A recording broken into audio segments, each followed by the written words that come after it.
We're going to look at new look CF Montreal. New badge, new team name, new head coach. Wilfred Nancy takes over for Thierry Henry after 1 season. 2 seasons? 1 or 2 seasons. He wasn't there long enough to be happy. He left for family reasons. Wilfred Nancy comes in, has been the assistant there for a while, played his pro ball in second division France, owns his A license from the Canadian Soccer Federation. Excuse me. He's got a lot of work ahead of him. 9th in the East, 18th in the league, lost to New England in the first round of the playoffs. 8-13-2 record last year. Henry used 4 different formations in his last 5 games. So I'm not quite sure what Nancy's going to come into. But being that it's the go-to move, let's assume they're going to do a 4-2-3-1 like everybody else. Diop is your only real solid option in goal. Broguillard, Binks, Camacho, and Bassong make up your back line. Wanyama and either Piet or Maciel, depending on how you want to play, is going in there. Jordi Mihailovic fills in that cam spot, flanked by either Lapalainen or Tabla, depending on kind of what you're looking at here, with Kyoto or Torres on the right side, and Bjorn Johnson, the New York lad, or Mason Toy. Adam, no, hold on. We're not going to just glaze over the fact that you said or Mason Toy. Mason Toy is getting that starting job. I was about to say, who starts up there? Who do you think? Mason Toy is 100% starting. Are you sure? Because he's been on the bench for the last 3 years while Bjorn Johnson was scoring on every team that he played for. It's Mason Toy time. I doubt that. But anyways, key players.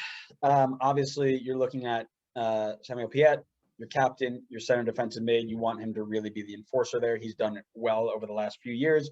Needs to continue that. Victor Wanyama, big money move. Defensive midfielder, center back, led your team in shots last year. Probably not a good idea, but he did. Well, didn't lead, but he was up there like 3rd or 4th. And then Louis Binks, best defender in the bunch on his way to Spurs. Right, or Bologna? One of the two. I want to say Bologna because that's the partner. I think they got him from Spurs. He's on his way to Bologna. I could Google it, but I'm sure we'll get corrected anyway. Finally, who needs to have a good 2021? Obviously, Jordi Mihailovic signed for big money this offseason, almost $1 million, if not more, in allocation money. You better prove that. And then Toy or Johnson. You got no more Urruti, no more Bojan. They both topped the team in goals last season. They're both gone. Got to find goals from somewhere. They got to produce, and they got to produce early. What I'm really interested to see with this side is the type of play that they are going to put out. Is this going to be a team that we've seen from Montreal where they're going to sit in, absorb a ton of pressure, and just try and counter? Are they going to try to possess a little bit? Are they going to try and high press, win the ball up the field? Being that Nancy has been on this staff for so long, I can't imagine them trying to automatically come out and play tiki-taka through the middle. It's just me. I also don't see them as a team that's going to press super high. It just feels weird to see a high-pressing Montreal team, so I think they're probably going to sit back, try to cut passing lanes with Wanyama and Piet's intelligence, and see if they can start counters that way. You got some really good attacking 4 options there. Wondering how it will play together, but I can't imagine them trying to beat teams with possession, not at least after the last few years that we've watched them. Connor, your thoughts?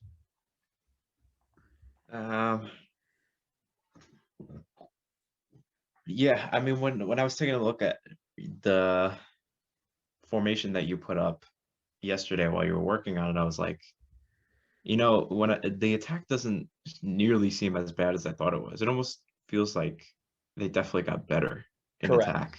Correct.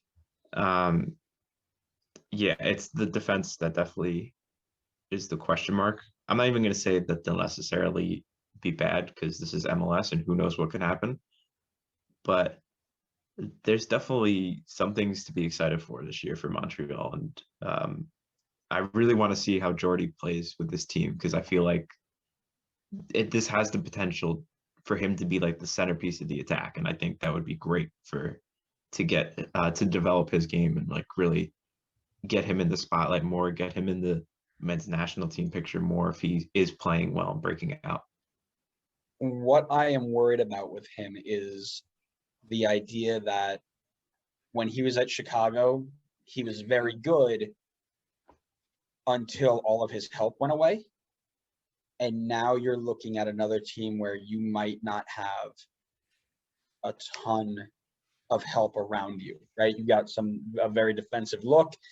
Lapalainen's been hurt 9 out of every 10 games he's been.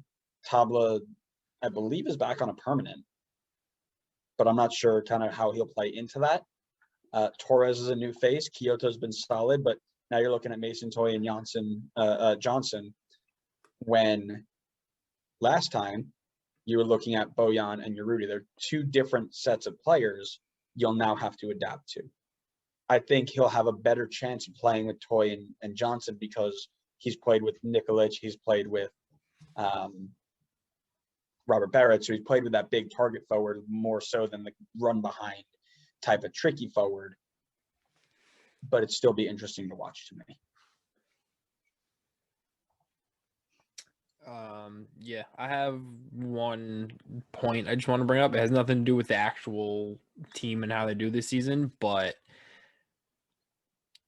I missed the Montreal Impact name. Just Club Football Montreal is stupid. I don't hate the new logo. It's not great, but it's not the worst thing I've ever seen. But I feel like it was a step back in terms of losing the impact and making it kind of something different. I think I personally myself, because you watch so many European teams with the United and the football club or soccer club or whatever, I do miss the different names, the Houston Dynamo, the Montreal Impact, the Columbus Crew. That made our league unique.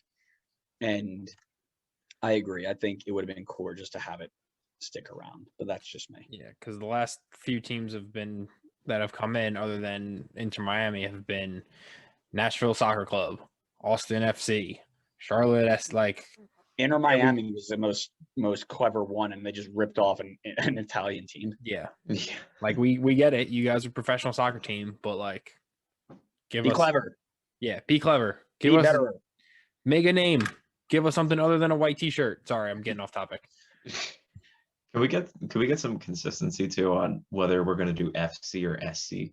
No. Like, I don't care which one you go with. That's the just most be creativity consistent. we have.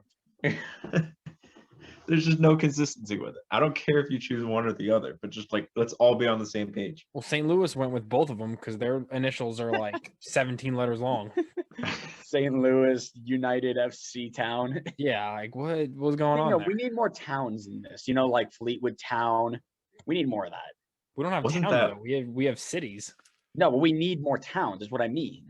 Wasn't that an option for Comax Charlotte? getting a pro team. Charlotte Town? Yeah. Yeah, I That thought that would was be one of the sick. name options. That would have been really sick.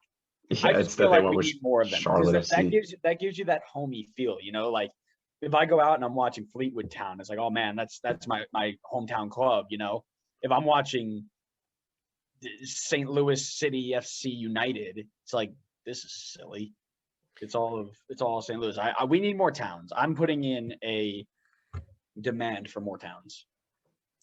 I mean, yes, until you go to a Charlotte game and say, I just paid 17 grand to watch one game. Not today. We're not doing that.